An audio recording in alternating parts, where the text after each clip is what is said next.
morning, Feels. Welcome to another Celestial Grove Live, where I am myself live in the mix for 2026. Yes, and I am on day 23. 23 is all about I'm feeling the love all day in the 20s. I am allowing myself to feel the love, and 23 is about understanding love, understanding the power of love. You know, I got up this morning, and before I started this self-love series in the Leo season this year in 2026, I had created a bad habit in the morning where I would get up and I would immediately get on social media, and 9 times out of 10, somebody on social media is saying something to trigger me, and it would trigger me into kind of a hateful attitude in the morning, kind of hatefulness right away. And now that I've started this Leo self-love season, I've changed my morning routine up, and I'm moving with more love. And this morning I noticed how peaceful I feel, how loving I feel, how I feel like I can take on my day so much more than I ever did whenever I checked social media first thing in the morning. So I am seeing the power of starting your day with love, and I'm beginning to understand how powerful love can be. Love is energizing. Hate seems to be energizing. And I'm not saying hate is the opposite of love. Hate is a different form of love. To me, like, we could say love is like burning a candle, you know, and hate is burning the candle from both sides, you know. So it takes a lot of energy to hate. It really does. It takes a lot of energy. But love seems to give energy. It seems like you gain energy as you move more in love. And that is so interesting. And I don't know, I'm beginning to understand the value of love. Also, I checked my mail yesterday and I got a grand jury summons, you guys. I'm going to be on a grand jury. I don't think you can talk about it a whole lot, but wow. I think, and I was looking at the date, I was like, oh, I think this is still in my self-love series. Maybe not. We might be about done with it. It might be the last couple days of my self-love series, but I'm not going to tell you guys about that. I can't believe it. I don't know. I just wanted to say that for some reason.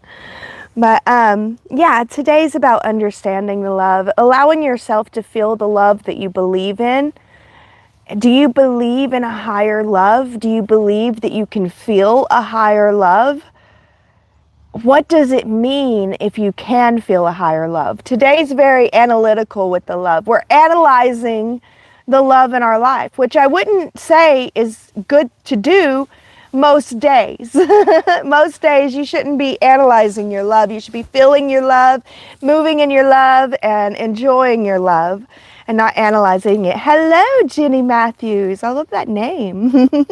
I hope you're having a wonderful day. I'm so grateful that you're here.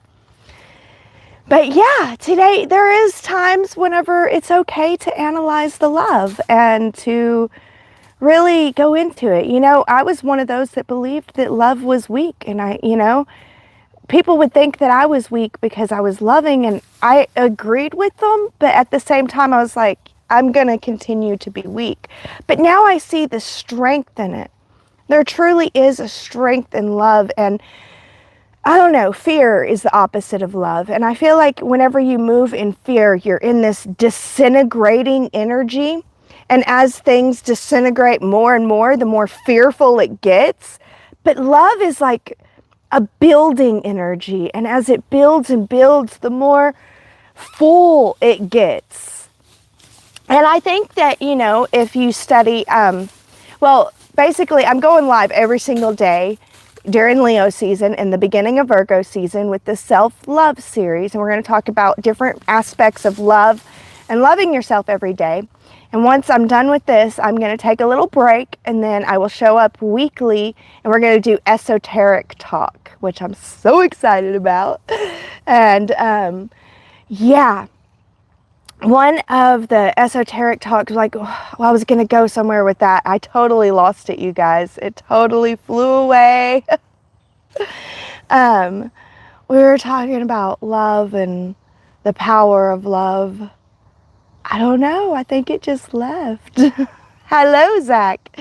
Nice. Thank you.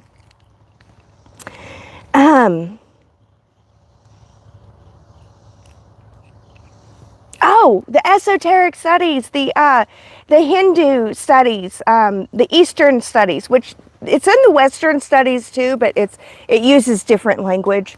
Basically, they say that we go through different cycles of time, and most people of the Eastern side, like Hindus that I've talked to, modern day Hindus, have told me, they all have different opinions of where we are in the cycle. So I find that very interesting. Some people think that we've been in a Kali Yuga. Some people think that, the Kali Yuga has just started. But what I want to say, do I believe in Hinduism? I love religions. I love religion. I'm so fascinated by belief systems and the way that people organize around religion. So I've studied religion since childhood. There isn't a group of people that follow a religion in this world that I haven't studied, unless it's a brand new group or a small obscure group that nobody knows about. So, but I do believe in, how can I say it?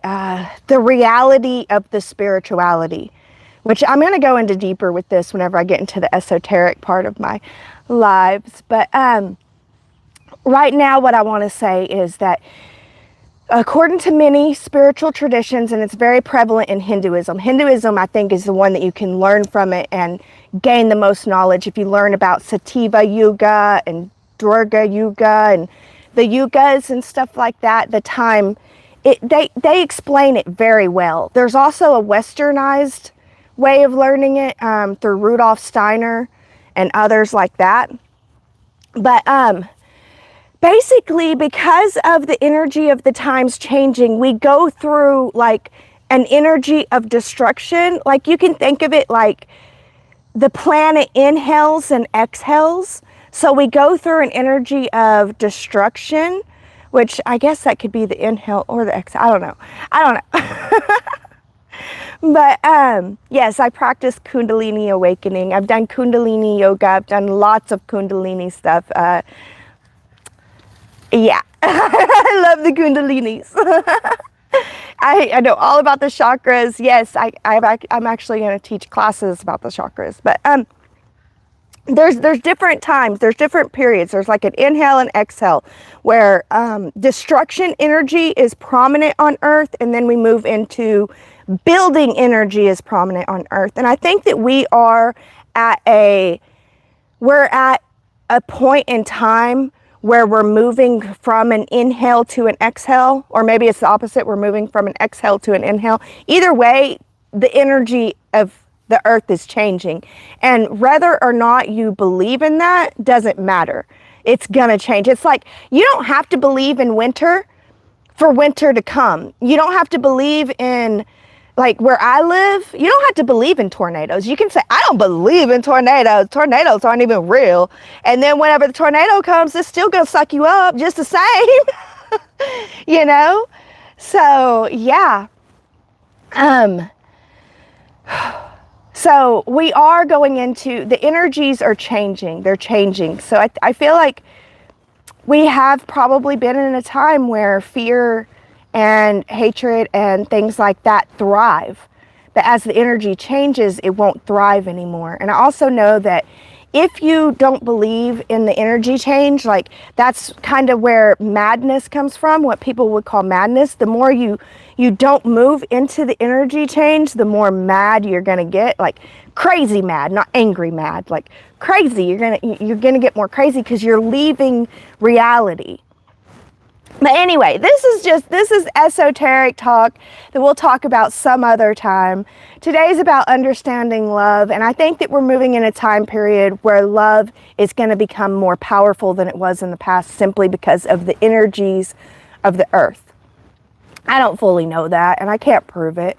But that's why I said I think. I didn't say I know. I didn't say it for sure is this way. I said I think. I think. And that might just be because of the life that I lived. There might be others that lived 50 years ago and they're like, no, honey, love was powerful back then too. And I'll believe them. I do believe love was probably powerful back then too.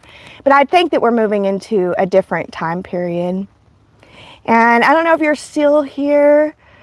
How do I feel whenever I practice a Kundalini awakening? That one is such a tough question to answer because it's not like I always feel the exact same way every time I do a Kundalini awakening practice. You know, it's not like every single time is like joy, bliss, and everything. No, I've had some breakdowns. I've had some dark nights of the soul, and I would say be very careful about Kundalini awakening. And it shouldn't be forced. It should be allowed. It can be very dangerous. It can be very dangerous. So there have been times whenever I have entered into a bliss state with Kundalini awakening. There have been times whenever I've went into, I guess what you could call a bad trip with it. I've had my dark nights of the souls. I've had some harsh experiences, but they were part of the process.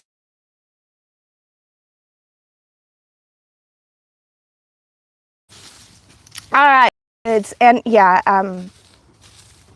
I dabbled in it before I knew what I was doing, which I don't recommend. Know what you're doing and know what you're working with before you move into it. I highly recommend that. So, anyways, thank you so much for participating in today's live. Thank you for being here and listening to me. And I know this hasn't been very scientific or proof or anything like that. I just wanted to kind of give an idea of what's going on in my world with me understanding my higher love today. And I'm so grateful to be here. And yeah, I'm going to go spread some love today and think about the importance of my love in my life. And I hope that you will too, because I know that this world needs you and it needs your love. So walk in love out there, my friends.